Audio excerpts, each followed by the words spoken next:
Hello everyone and welcome back to Cookbook Chronicles.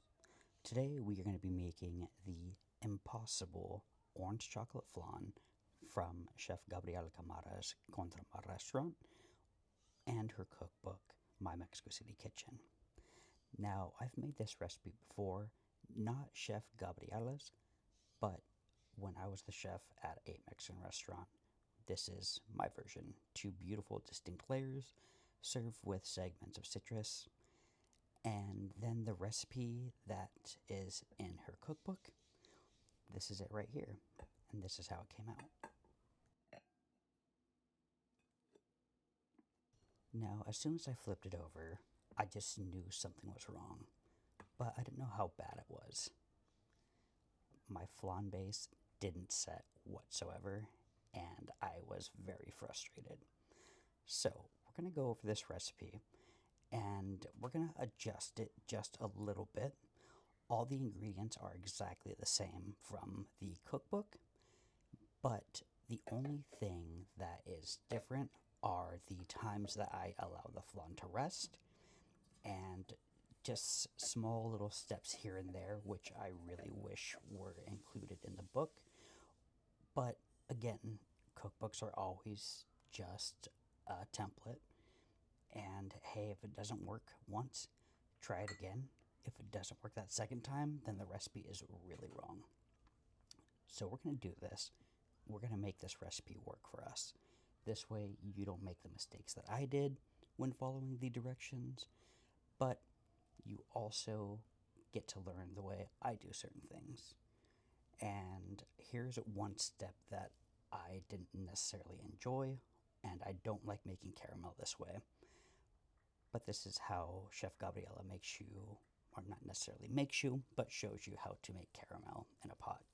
You see the sides of the pot, they got crystallized a little bit. What happens when you get crystallization on the side of the pot like that is that it's going to fall back into the pot and crystallize the rest of the sugar that you're trying to melt. And it just ruins everything. So, what I do is I just melt sugar at a high temp, no water, and let it turn into caramel like you saw previously. Next, we're going to work on the chocolate base for the cake part of your flan.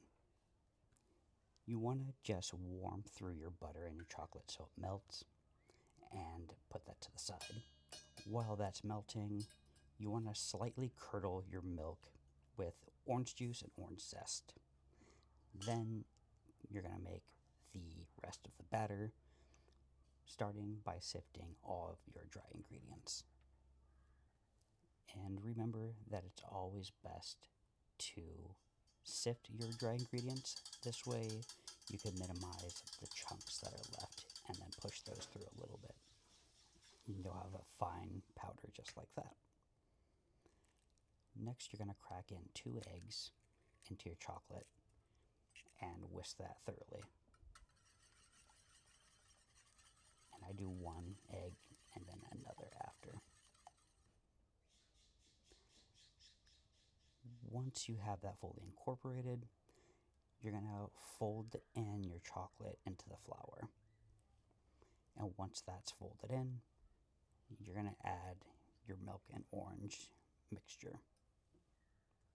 At this stage, you could just grab a whisk and whisk it in. It's perfectly fine.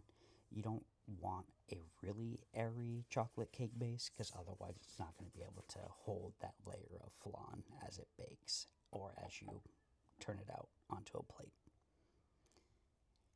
Once you have your batter set, it's time to make the flan base. This has queso fresco. You could use fresh cheese like, say, ricotta if you'd like to. Just make sure it's not very liquidy. You might want to strain it so it gets a little dry. You want just like a kind of dry, crumbly, fresh cheese, if you will. And try not to follow the way I zest right here because it's really, really hard to zest and like get it on camera. I highly suggest you just zest normally and then put it into your blender.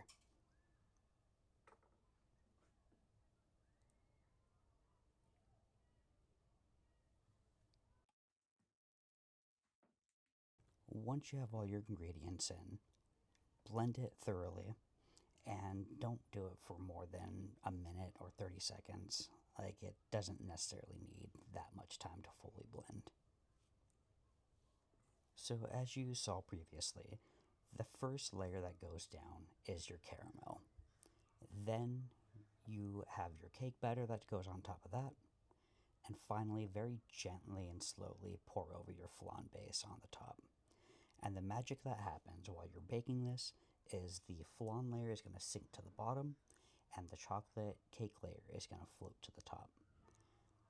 As you can see, I'm putting it in a bain-marie, or here is a half hotel pan. I'm going to put hot water inside of this. And Gabriela's recipe doesn't state to cover it. I highly suggest you cover it.